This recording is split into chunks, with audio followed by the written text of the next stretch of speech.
अस्सलामुअलैकुम friends, welcome back to my new vlog. कैसी हैं my YouTube family? I hope कि सब ठीक होंगे। तो जी, आज मैं आप लोगों से अपनी सहरी की रूटीन शेयर करूँगी। यहाँ पर सबसे पहले मैं उठी हूँ क्योंकि अम्मी हमारी सबसे पहले उठती है। जहाँ हों बड़े तो वहाँ तो फिर घर में सहरी में बड़े ही उठते हैं। तो ये अल्लाह पाक का शुक्र है, अल्लाह पाक हमारी अम्मी को लंबी ज़िंदगी और सेहतयाबी तंदुरुस्ती अता फरमाए। तो फ्री टेंशन होकर हम लोग सो जाते हैं। फिर अम्मी जागती हैं, रोटियाँ बनाना स्टार्ट कर देती हैं मक्खन लगा कर। हम लोग सादी रोटियाँ बनाते हैं, घी वगैरह नहीं लगाते और फिर उसके ऊपर हम लोग मक्खन लगा लेते हैं। सारी रोटियाँ ऐसी ही बनती हैं हमारे घर पे, देसी स्टाइल में हम लोग करते हैं सहरी। तो यहाँ पर फिर अम्मी ने मुझे जगाया और साथ में फिर मैं लस्सी वगैरह बनाती हूँ। अम्मी के साथ चाय वगैरह, चीज़ें वगैरह, बर्तन वगैरह रखना, ये सारा काम फिर मेरा है। अम्मी साथ में रोटियाँ बनाती हैं गरमा गरम। और यहाँ पर जी मैं लस्सी जो है उसको रड़का लगा रही थी मशीन में और फिर मैंने ना उसको बनाना स्टार्ट की। और फिर मैंने ना इसमें ठंडा करने के लिए इसमें बर्फ़ थोड़ी-सी डाल दी, क्योंकि बहुत ज़्यादा नहीं डाली क्योंकि फिर अम्मी नहीं पीती।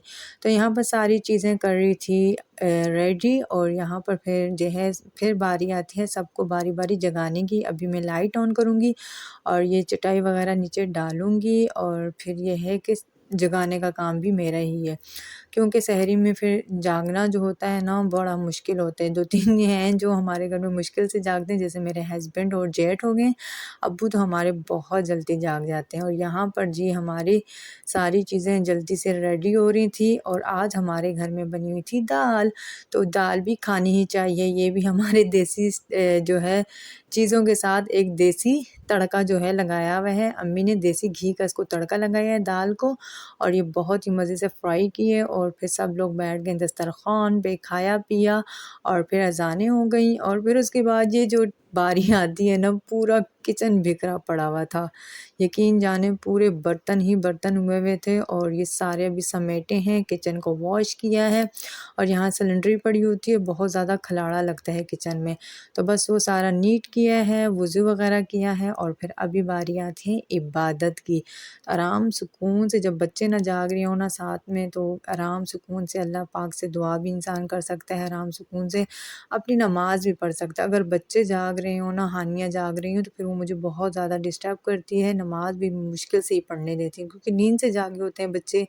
तो बस जी यहाँ पर नमाज़ वगैरह पढ़ी और बाहर जो व्यू दिखा रही थी माशाल्लाह से, इस टाइम पे वो चिड़िया, तोते, कोयल, मैन सारे जो बोल रहे होते हैं, चिड़ियों की आवाज़ें बहुत ही सुकून देती हैं।